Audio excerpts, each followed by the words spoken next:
Nosso papo hoje aqui já está exposto aí na sua tela, provavelmente você já deve estar vendo o nosso tema da mensagem de hoje, a vida por inteiro, nossas prioridades e a vida que a gente quer viver. Está baseado no texto de Lucas, capítulo 12, versículos 13 a 21. Diz assim a palavra de Deus: Então alguém da multidão gritou: Mestre, por favor, diga a meu irmão que divida comigo a herança do meu pai. Jesus respondeu: Amigo, quem me pôs como juiz sobre vocês para decidir essas coisas? Em seguida disse: Cuidado, guardem-se de todo tipo de ganância. A vida de uma pessoa não é definida pela quantidade de seus bens. Então lhes contou uma parábola. Um homem rico tinha uma propriedade fértil que produziu boas colheitas. Pensou consigo: o que devo fazer? Não tenho espaço para toda a minha colheita. Por fim disse: Já sei, vou derrubar os celeiros e construir outros maiores. Assim terei espaço suficiente para todo o meu trigo e meus outros bens. Então direi a mim mesmo: Amigo, você guardou o suficiente para muitos anos. Agora descanse, coma, beba e alegre-se. Mas Deus lhe disse: Louco, você morrerá esta noite. E então, quem ficará com o fruto do seu trabalho? Sim, é loucura acumular riquezas terrenas e não ser rico para com Deus. Alguns anos atrás, eu diria que muitos anos atrás, uma querida irmã em Cristo, uma excelente professora da Escola Bíblica Dominical da nossa antiga igreja, Igreja Batista do Itaim, aqui em São Paulo também, compartilhou uma experiência de aprendizado que, para mim, pessoalmente, para mim, foi muito impactante. Ela trabalhava muito com o aconselhamento bíblico, com a aplicação das Escrituras aos problemas das pessoas. Uma pessoa que tinha um conhecimento bíblico muito profundo, muito versátil, pessoa muito querida. Mas ela contou que certo dia, ela pegou-se pensando assim que seria muito bom, seria bom demais, ter uma reserva de uns 20 mil reais, ali, à disposição dela, sem destino certo. Simplesmente dinheiro ali, como se fosse um bichinho de estimação. Ela não usou esse exemplo, mas ficou claro para mim, eu fiz essa associação ali na hora. Mas eu lembro da frase que ela utilizou. Eu imaginei como seria reconfortante saber que o dinheiro simplesmente estaria ali ao meu dispor. A palavra usada foi essa, reconfortante. Gravou como ferro e fogo para mim. Mas ela conta, ou ela continuou contando, que sem que demorasse muito, os 20 mil se transformaram em 40. E passou mais um tempinho, os 40 se transformaram em 80. Até que dali a pouco, e não muito tempo depois, ela estava com o coração já palpitando forte, diante de um valor absolutamente irreal, que estava bem distante daqueles 20 mil originais. E ela conta que naquele momento, ela foi confrontada pelo Espírito Santo. Falou assim: eu ouvi essas duas perguntas. Quanto bastará para você se sentir segura? Qual é o número mágico que vai fazer o seu coração se aquietar, ficar tranquilo, para que você se sinta segura? Qual é o número mágico? Quanto vai bastar para você? E aí veio a lição. Ela conta que naquele momento ela se ajoelhou imediatamente e orou e confessou a Deus a incredulidade, a ingratidão e ganância. Reconhecendo que ela precisava, sim, reorganizar os afetos, as prioridades do coração. Eu lembro dela ter dito alguma coisa mais ou menos como isso. Foi um exercício duro, mas necessário e, por fim, um exercício precioso, com um resultado precioso. Porque meu coração foi corrigido, meu coração foi renovado, acalentado e apaziguado pela verdade de que Deus, sim, é o meu provedor e o meu protetor. E aí, nesse momento, fico pensando que alguém pode aí dizer: sério, André, sério, de novo com esse papo, de novo com essa história. Não é exagero isso? Será que essa mania de demonizar os bens materiais não é uma grande hipocrisia dos cristãos? Afinal de contas, você gosta de ter um telefone legal, não gosta? Você gosta de ter um carro mais novo, não gosta? Você está fazendo lá sua poupancinha, não está? Pô, que hipocrisia é essa? Que ideia de demonizar os bens materiais são esses? Será que esse discurso batido dos crentes também não precisa de uma atualização, de uma repaginada? Bom, em primeiro lugar, de saída aqui, não é essa a questão que Jesus está tratando aqui. Não é essa a questão. A Bíblia, a palavra de Deus, se corretamente lida, ela não vai demonizar bem material algum. Ela sequer demoniza a matéria. Quem faz isso é o platonismo, a filosofia grega e, mais recentemente, o neoplatonismo. Essa história de demonizar a matéria não é com Deus. Ele fez a matéria. Vamos lembrar que ele fez o jardim, não fez? Tudo perfeito, lindo, maravilhoso para o ser humano usufruir. Então, essa história de demonizar a matéria, demonizar bens materiais, isso não é bíblico. Não é isso que a Bíblia está falando e não é disso que a gente está dizendo aqui.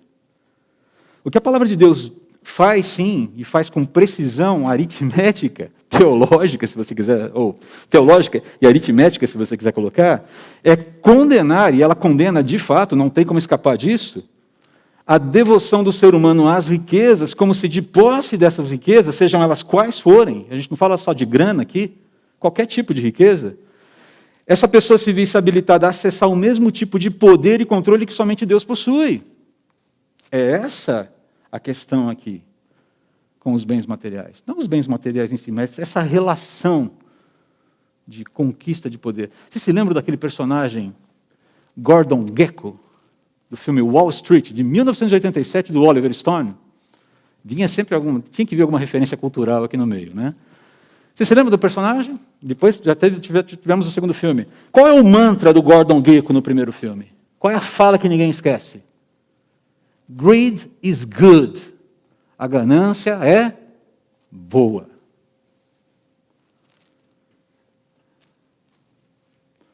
E aí, a gente vai ter que decidir se a gente vai ouvir a Jesus ou tipos como Gordon Gekko. E aí mais alguém pode virar e falar assim, André, por favor, o Gordon Gekko é só um personagem de ficção. Você com essa mania de ficar dando referências cinematográficas e musicais para a gente. Cai na real, cara. O sujeito é apenas um personagem de ficção. Mas a proposta dele é real, entendeu? A proposta é real. E essa proposta real anda fazendo um estrago razoável em pessoas, famílias e na sociedade. Não tem como negar isso. A proposta é real. Não precisa de um personagem fictício para dizer que ela é real. Está aí. Agora, voltando à nossa irmã querida lá e ao seu testemunho, que é precioso para a gente, né? É preciso entender que esse tipo de divagação que essa irmã teve, 20, que se tornam 40, que se tornam 80, que vão parar lá na estratosfera, já saiu até da espiritosfera, né? Esse tipo de divagação não ocorre no vácuo. E ele não acontece do dia para a noite ou da noite para o dia. É um pensamento que vai sendo formado no coração aos poucos, fruto de afetos que não estão sendo biblicamente discernidos e tratados adequadamente. E não é por acaso que o salmista vai clamar lá no Salmo 139, 23, 24, vai fazer essa oração que ele faz. Examina-me, ó Deus, e conhece o meu coração. Prova-me e vê os meus pensamentos. Mostra-me se há em mim algo que te ofende. E conduz-me pelo caminho eterno. Salmo de Davi. Quando esse tipo de pensamento, de divagação se revela, é porque as disposições do coração, queridos, já estão, no mínimo, flertando há algum tempo com valores estranhos aos valores do reino de Deus. Daí a necessidade da gente rever as prioridades. O tempo todo. A gente precisa fazer esse exercício de revisão. O tempo todo, que eu digo assim, constantemente. O que é ser alguém íntegro diante de Deus? Alguém que tem a sua vida passada limpo constantemente. Ou passada limpo, né? Então nós precisamos rever essas prioridades. E por quê? Simplesmente porque são as nossas prioridades e não o nosso discurso que revelam o tipo de vida que a gente quer viver, sendo mais preciso, revelam o tipo de vida que a gente já está vivendo. O nosso discurso pode ser muito bonito. O meu discurso pode ser muito elegante, muito refinado. Ou não. Mas a questão é que o que marca, o que dá peso, o que dá lastro para a minha existência, para a minha realidade, para o meu viver, não é o que simplesmente eu falo, mas é o que eu vivo. E o que Jesus está dizendo, que o que você fala e o que você vive sejam absolutamente síncronos. Um habilite o outro, ou um autentique o outro. Basicamente essa é a ideia. Então, entrando aqui de vez em Lucas, se você estudar o contexto do capítulo 12, vai notar que Lucas enfatiza aqui o ensino de Jesus sobre a prioridade que o reino de Deus e a eternidade devem ocupar na vida humana em relação a tudo mais. Ou seja, se tem uma série de preocupações, e por favor, gente, o que não falta nas nossas vidas hoje em dia é preocupação, fala a verdade. Preocupação com o quê? Vai ter vacina ou não vai ter vacina? A gente vai ter um controle sobre essa pandemia ou não vai ter o controle sobre essa pandemia? A nossa situação econômica vai mudar ou não vai mudar? Tinha gente preocupada, um pouquinho antes do culto começar, com a quantidade de gente que estaria aqui ou não. A igreja vai voltar a se reunir presencialmente, sim ou não? Preocupações com saúde. Preocupações com as nossas finanças. O que não falta é preocupações. E o Senhor Jesus está dizendo, olha, sobre todas essas questões que inquietam vocês, o centro delas deve ser o quê? Deus, o seu reino e seus valores. Por quê? Porque a vida sem isso, ela não consegue se sustentar. A gente não dá conta de lidar com toda essa série de preocupações. Basicamente é isso. É como se Lucas chegasse aqui no capítulo 12, chegasse nesse trecho aqui e falasse para Teófilo, lembram de Teófilo que está no comecinho da carta? Para quem ele escreve a carta, lá nos primeiros versículos. É como se ele chegasse para Teófilo e dissesse, amigo, Teófilo, é o seguinte, ordene a sua vida de acordo com a única coisa que é eterna, Deus. Faça essa ordenação dos seus afetos em torno de Deus. Não permita que a ganância por aquilo que é temporário afaste você do tesouro eterno. Esteja conversando com o seu coração constantemente. Agora, o que é interessante é que, curiosamente, justamente nesse contexto, nesse momento, dentro desses ensinos que Jesus está fazendo, surge alguém na multidão com um pedido dissonante, num tom diferente. Não estava casando ali aquilo que essa pessoa chega para pedir para Jesus com aquilo que Jesus estava ensinando. Alguém completamente desconexo, desconectado daquilo que Jesus está ensinando. E se você ler com atenção o capítulo 12, parece que aquela pessoa caiu de paraquedas. E tentou sentar, pegar o bonde e sentar na janelinha, como se diz por aí. Completamente desconectado do que Jesus está falando. É impressionante como ele está em outro lugar. Tá? E note que, apesar da deferência que ele utiliza, ele começa falando, se você puder abrir aí, agora você vai ter que usar a sua Bíblia, porque a gente não está com o texto exposto aqui. Tá? Versículo 13, ele fala assim, então alguém da multidão, com a qual Jesus estava lidando, gritou, mestre, ele quis ser ouvido. Por favor, diga a meu irmão que divida comigo a herança de meu pai. Apesar dele ele se aproximar de Jesus, iniciar a fala dele com Jesus, a interlocução dele com Jesus de uma maneira até, digamos, educada, cheia de deferência, o tom que ele utiliza com Jesus é um tom de comando. O verbo que ele utiliza aqui está no imperativo. Diga. Instrua e ordene ao outro o que ele deve fazer. E provavelmente o irmão devia estar ali junto com ele. Jesus, seguinte, mestre, professor, instrutor, aquele que tem autoridade, instrua esse cara que está aqui do meu lado, diga para ele o que ele deve fazer para mim. O que esse rapaz quis fazer aqui é dar uma carteirada com a autoridade de Jesus. Foi isso que ele quis dizer. Foi isso que ele quis fazer. Foi exatamente essa a sua intenção. Uma carteirada com a prioridade de Jesus. Mas o que surpreende é a resposta de Jesus. Jesus nega o pedido. Fala, não. É um não. Não. Com uma explicação simples, embaraçosa, é embaraçosa de certa forma, mas é muito didática, muito educativa. Apesar de ser contrária à instrução pretendida por aquele rapaz, por aquela pessoa. Não sabemos se era homem ou mulher, provavelmente um homem. Jesus fala basicamente o seguinte, amigo, eu não estou aqui para julgar esse tipo de coisa. Essa não é minha pauta. Minha prioridade é outra. Essa é uma resposta bastante impactante de Jesus. Ainda que Jesus estivesse alegando alguma impossibilidade legal, falou, olha, eu não tenho autoridade para lidar com isso, como você está alegando, ainda que Jesus estivesse falando isso, não creio que tenha sido essa a questão aqui, o enfoque de Jesus foi deixar claro que diante da magnitude da chegada do reino de Deus, algo que Jesus estava anunciando com a sua própria vida ali, questões como direito à herança e outras coisas desse naipe, deveriam ocupar um espaço bastante periférico na vida daquelas pessoas que desejassem segui-lo.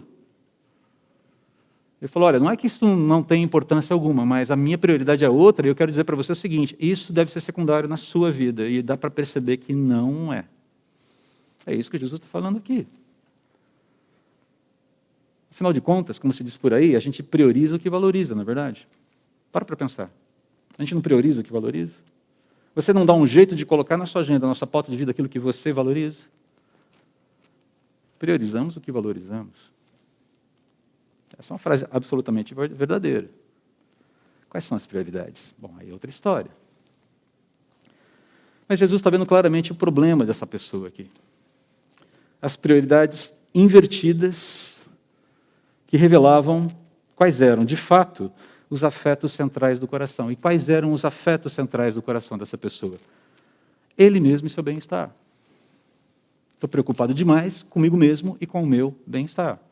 E é por isso que estou dizendo, por favor, use a sua autoridade para dizer para o outro que ele divida a herança comigo. Não estamos discutindo aqui se essa questão se era legal ou não, se ele tinha direito ou não. Essa questão não nos importa aqui. O que importa é esse movimento e o que Jesus está tratando na sequência. E Jesus entra nessa questão da ganância porque ele alerta, né, fala, olha, no versículo 14, amigo, quem me pôs como juiz sobre vocês para decidir essas coisas? E no versículo 15 ele fala, em seguida disse, ele podia ter parado por aqui e falar, olha, eu não estou aqui para cuidar disso aqui, segue a tua vida. Mas na sequência ele fala, olha, guarda, cuidado, fiquem atentos, estejam atentos, guardem-se de todo o tipo de ganância. Qualquer tipo de ganância. Simplesmente porque a ganância se resume a uma coisa. A gente poderia resumir a ganância apenas em uma coisa. Um desejo insaciável de ter, seja lá o que for, para ter poder, para poder controlar. É um desejo insaciável de ter, para ter poder, para poder controlar. É isso o que a ganância é, de forma geral. Perceba que não tem só a ver com isso aqui, mas diz respeito à forma como eu posso, com aquilo que está à minha disposição, e aquilo que eu ainda quero ter. Como é que eu posso articular a minha relação com essas posses para exercer domínio, controle sobre a situação, especialmente as situações que me causam desconforto, até para prevenir o desconforto. Esse é o problema da ganância. Não é simplesmente querer ter. É querer ter para ter poder, para poder controlar. E aí, não tem jeito, Jesus vai usar aqui a parábola, né, do rico insensato, porque essa parábola ilustra perfeitamente essa postura trágica que o ser humano muitas vezes pode ter. Perceba aqui na sequência, no versículo que segue, no versículo 16, que esse homem já era muito rico. Não é que ele ficou rico, ele já era muito rico, e até aqui nenhum problema. Então lhes contou uma parábola. Um homem rico tinha uma propriedade fértil que produziu boas colheitas. Ele já era rico. Os campos de um homem produziram. E perceba que provavelmente produziram porque ele foi diligente, porque ele fez o trabalho dele, porque ele executou, porque ele planejou, porque ele operou adequadamente dentro daquilo que era necessário para que o campo produzisse. Daquilo que dependia dele, ele agiu e agiu bem.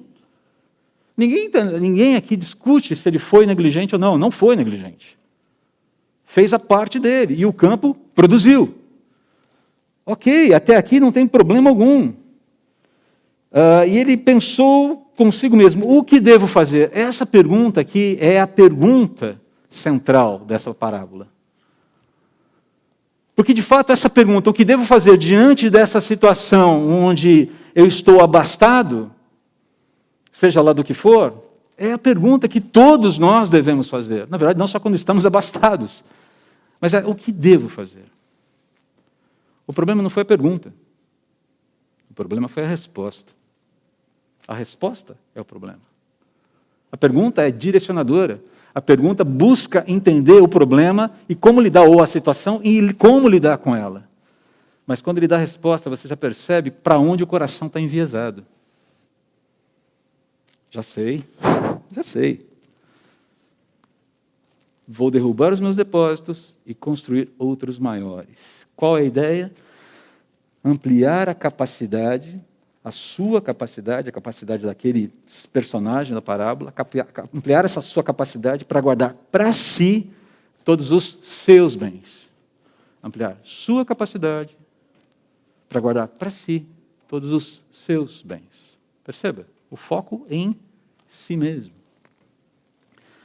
Tanto que o caráter ganancioso e avarento desse homem fica evidente no versículo 19. Quando chega no versículo 19, Jesus entrega, deixa claro aqui. Então direi a mim mesmo, esse homem falando com ele mesmo. Ah, amigo, você guardou o suficiente para muitos anos, agora descanse, coma, beba e alegre-se. É interessante que, nesse momento, ao invés de entender que ele poderia ser instrumento de Deus para servir o próximo, como fez o bom samaritano em outra parábola, em Lucas 10, sobre a qual o pastor Wilson pregou 2 semanas atrás, uma excelente mensagem. Se você não ouviu, se você perdeu, busque lá no YouTube, vale a pena. Ele é um oposto do bom samaritano. O rico insensato é uma antítese do bom samaritano. Ao invés de ele entender que ele tinha ali condições, ele foi habilitado por Deus, com toda a sua responsabilidade, claro, a ser alguém que pode abençoar a sociedade, que poderia abençoar o outro com tudo que tinha amealhado. Ele se enche de vaidade, ele se vangloria e proclama sua autossuficiência. Curta a vida, cara. Amigão, você... Nossa, você é demais. Você é o máximo. Dá para vê-lo no espelho olhando. Cara, se eu não fosse você, eu me casava com você. Mais ou menos essa ideia, sabe? Coma. Beba. Curta a vida. Seja feliz, porque você está garantido. É essa a ideia aqui. Você está garantido, cara. Segue a vida agora, que agora é brisa. Isso resume o estilo de vida hedonista que ele planejava seguir. E também qual era o lastro da sua segurança. Perceba, alguém que já estava rico antes, já era rico antes, e de repente amealha mais um tanto de bens. E agora tem tanta coisa que fala, agora eu estou garantido. É o número mágico dele, entendeu?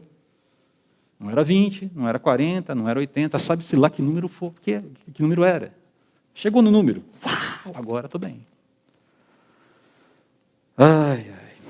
Isso resume o estilo de vida hedonista que ele planejava seguir, mas também ilustra o hedonismo dos nossos dias.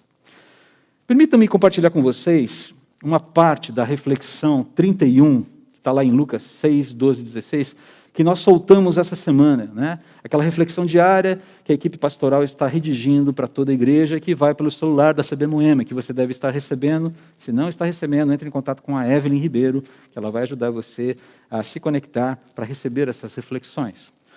Reflexão número 31, o tema é: quem quer seguir Jesus? Ponto de exclamação. Abre aspas. É praticamente inconcebível para a mentalidade ocidental pós-cristã a ideia de viver, que dirá morrer, por uma causa. Honra, dever, sacrifícios e martírios são conceitos distantes, estranhos e absurdos para essa mentalidade tão impregnada pelo individualismo crônico e seus gêmeos inseparáveis. O hedonismo, quanto prazer proporciona, e o pragmatismo, que lucro oferece. O indivíduo, alçado ao Olimpo da existência, tende a ver-se como o centro de tudo e, não raro, o senhor de todos. As relações, via de regra, guiam-se por ditames mercantis, saturadas de usura e alijadas de suas características mais nobres. O amor pelo próximo, o cuidado mútuo e o bem comum. E continua. Não é por acaso que essa mentalidade individualista reage ao preço do discipulado mencionado por Jesus com um desinteresse acentuado, debochado até.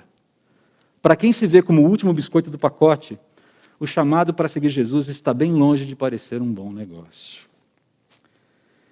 E Jesus, ou mais Jesus, continua a parábola de maneira inquietante aqui. Não para ali. Depois daquela proclamação de autossuficiência, de olhar para o espelho e dizer, cara, eu me casaria com você se eu não fosse você.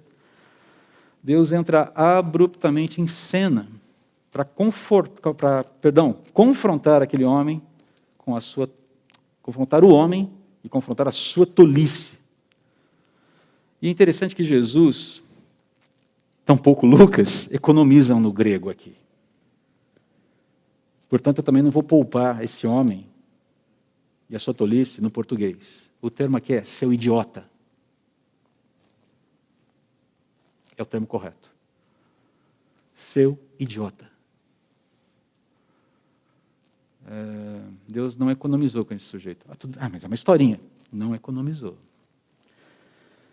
O termo utilizado aqui, permita-me a explicação um pouco mais técnica, é afrão. É o antônimo, o oposto de frônimos, ou seja, uma pessoa prudente, sábia, sensata. Tolo é uma palavra leve, a palavra certa, a palavra que registra exatamente o sentido ali. De afrão é idiota. Seu idiota, você vai morrer essa noite. E essa mensagem de Deus para ele é muito perturbadora, porque trata-se de uma posição enfática, inevitável, de uma coisa que não tem tempo para ser mudada. Não há para onde correr, não tem margem, não tem gordura para queimar. Você vai morrer hoje. E tudo o que você juntou, todos os seus celeiros cheios, todos os seus bens, toda a sua riqueza, todo o fruto do seu trabalho, vai ficar para quem? Aliás, a pergunta mais correta aqui é, qual vai ser a utilidade disso tudo que você juntou? Como é que isso vai te ajudar? No momento em que você fechar os olhos. Isso vai esticar a sua vida por mais alguns minutos? Isso vai, de alguma maneira, trabalhar uma situação ou vai trazer alguma espécie de amenidade para o seu momento final? Não, você vai. As suas riquezas estão aí, vão ficar aí, não te serão úteis, e a pergunta é, para quem tudo isso vai ficar? Novamente Davi, no Salmo 39, 6, diz assim, somos apenas sombras que se movem e nossas inquietações não dão em nada. Acumulamos riquezas sem saber quem as gastará.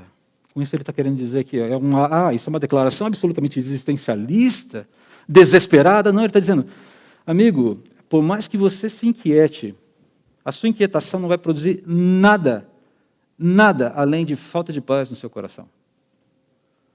E por mais que você se cerque de riquezas, acredite, elas não serão tão úteis quanto você imagina, especialmente no momento em que você fechar os olhos.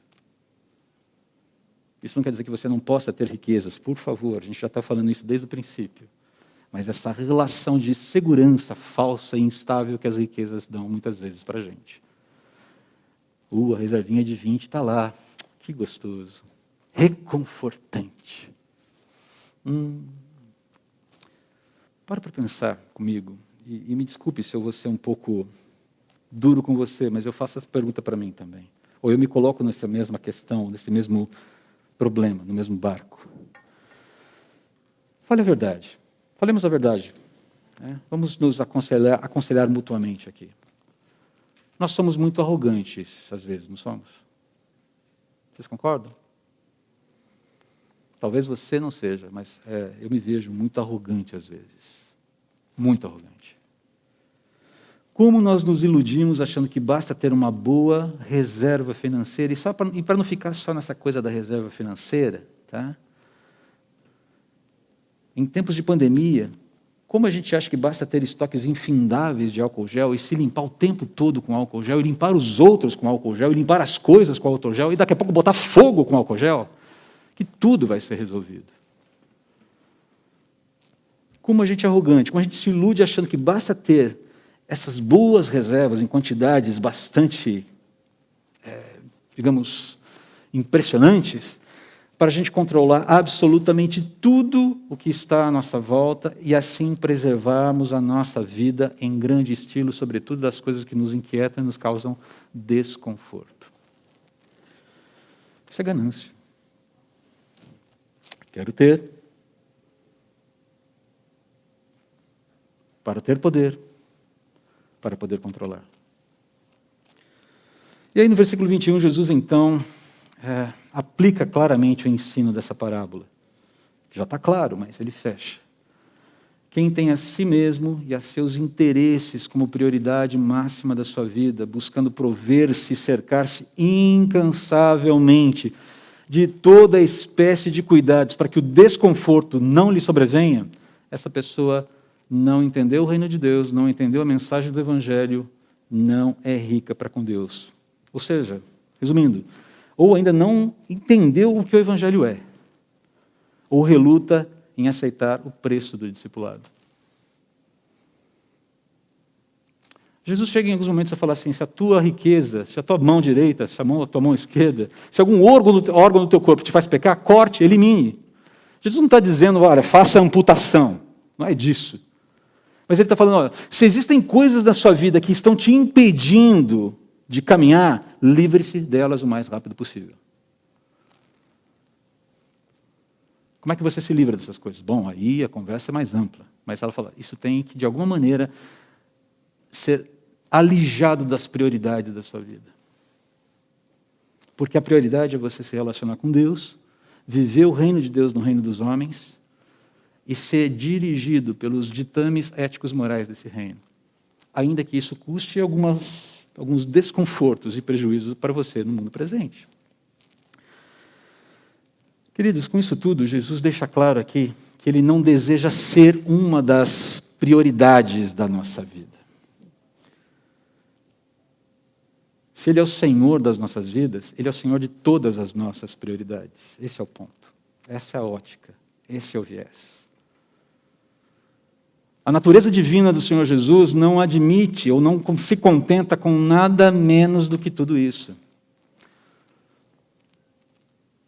Ah, Senhor, o Senhor é uma das minhas prioridades. Não, você não está entendendo. Eu sou o Senhor de todas as suas prioridades. Na verdade, as suas prioridades são instanciadas em mim. É essa a senha. É essa a jogada aqui. Existem alternativas a essa proposta? A esse caminho? Claro que existem, mas não sem impactos. Não sem consequências. É como disse John Wesley certa vez. O dinheiro pode ser um servo maravilhoso, um senhor terrível ou um Deus abominável. Permitam-me fazer uma adaptação para os tempos de pandemia. A vacina pode ser uma serva maravilhosa, uma senhora terrível ou uma deusa abominável. O álcool gel pode ser um servo maravilhoso, um senhor terrível ou um Deus abominável. O afastamento social pode ser um servo maravilhoso, um senhor terrível ou um Deus abominável. A questão é que relação você vai nutrir com cada uma dessas coisas. E como elas vão ocupar espaço na sua vida. Ninguém está falando que você não deve usar álcool gel. Ninguém está falando que você não deve usar máscara. Estou eu aqui usando máscara. E falar de máscara, gente, é um terror. Você que já fez esse tipo de exercício sabe o que eu quero dizer. O Bob até falou, não vejo a hora de tirar a minha hoje, né, Bob? Mas a questão é como é que essas coisas se organizam na nossa vida, no nosso coração, estabelecendo as suas prioridades e impulsionando os afetos do coração, organizando os afetos do coração. E aqui para terminar, eu quero terminar um pouquinho diferente hoje, peço licença para mais uma vez citar uma das reflexões desta semana, redigida pela equipe pastoral da CB Moema, dessa vez um pouquinho mais longa. A reflexão 33, que se eu não me engano saiu na quinta-feira, no dia 12, né?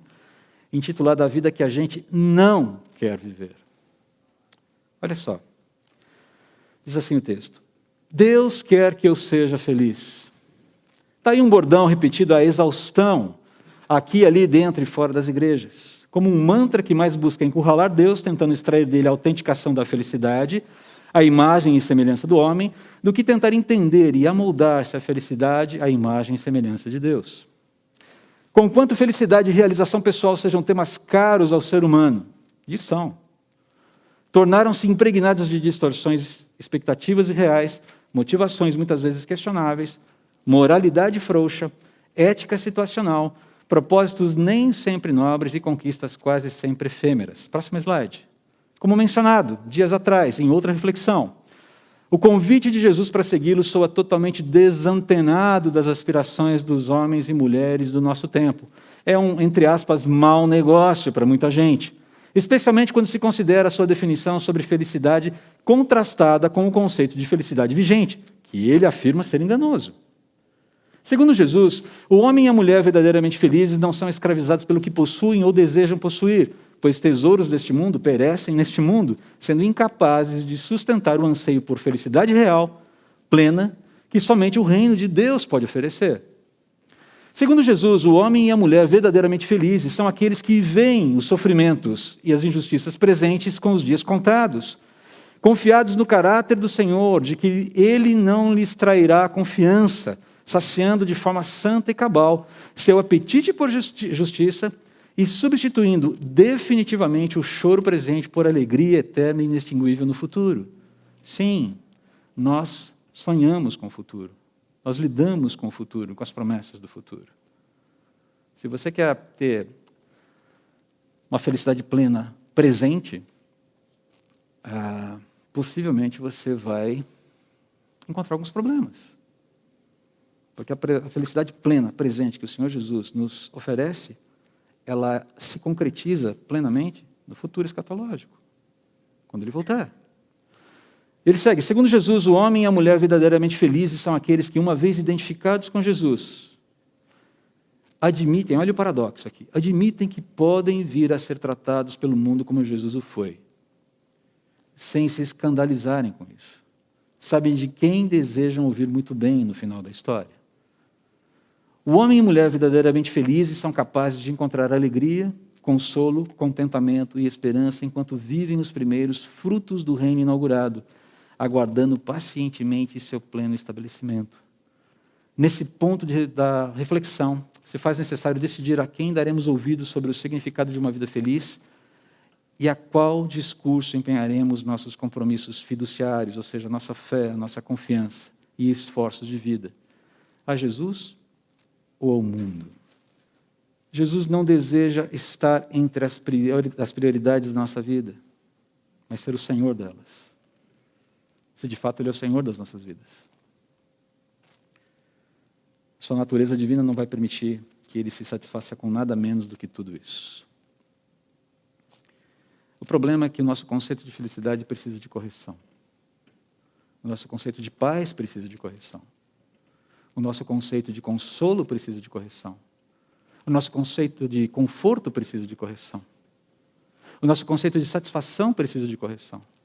Nós precisamos ser educados, continuamente educados em tudo isso. Existem vozes falando o tempo todo para a gente que felicidade é o mais novo telefone que saiu do mercado. É o carro com os tric-traques XYZ. É estudar na escola A, B ou C. É ter, é possuir, é ir. É evitar.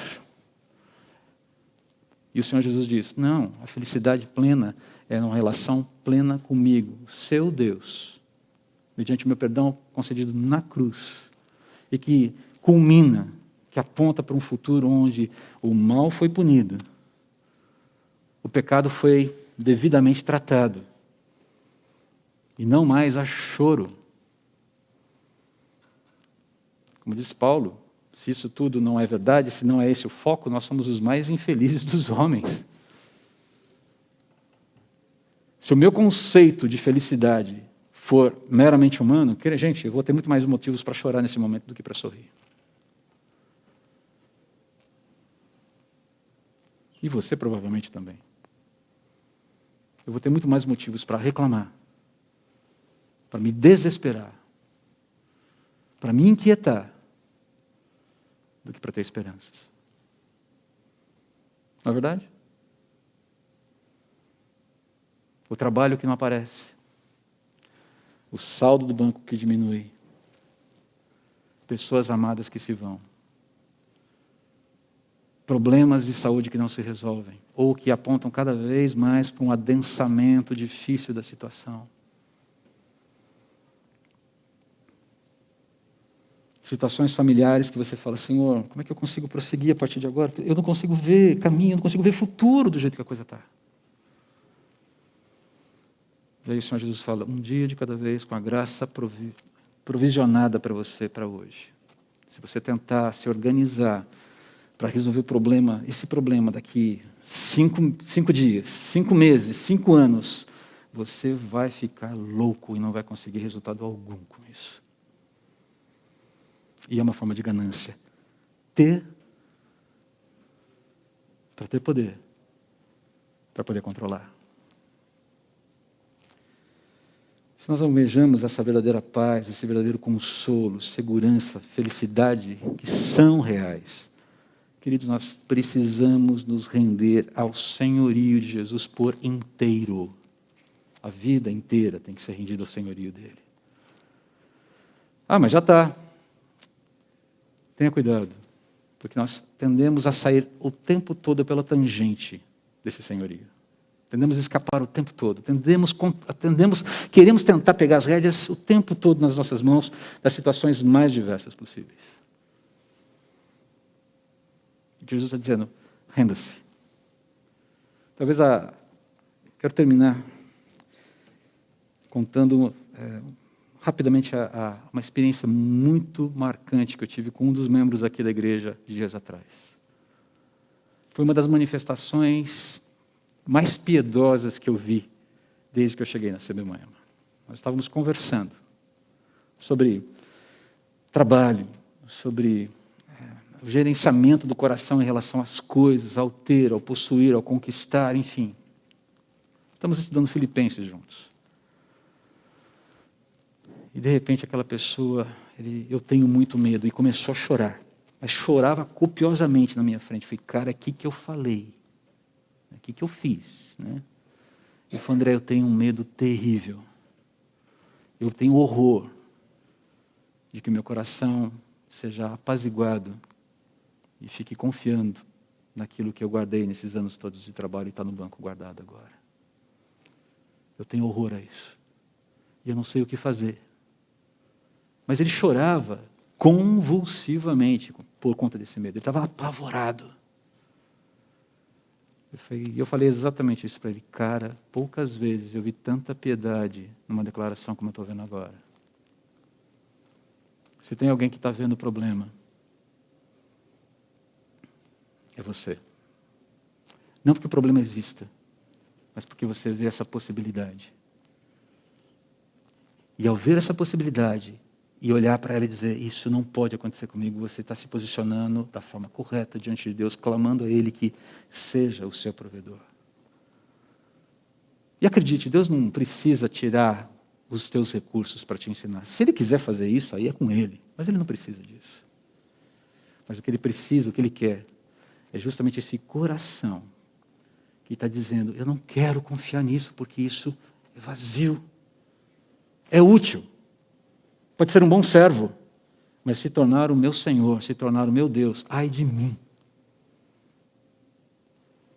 E foi muito gostoso ver ele tendo o coração renovado ali, sem medo de prosseguir, mas atento às disposições do coração. Mas que fala piedosa, porque entendeu qual era o problema e não se esquivou dele. É isso que significa submeter-se ao senhorio de Jesus.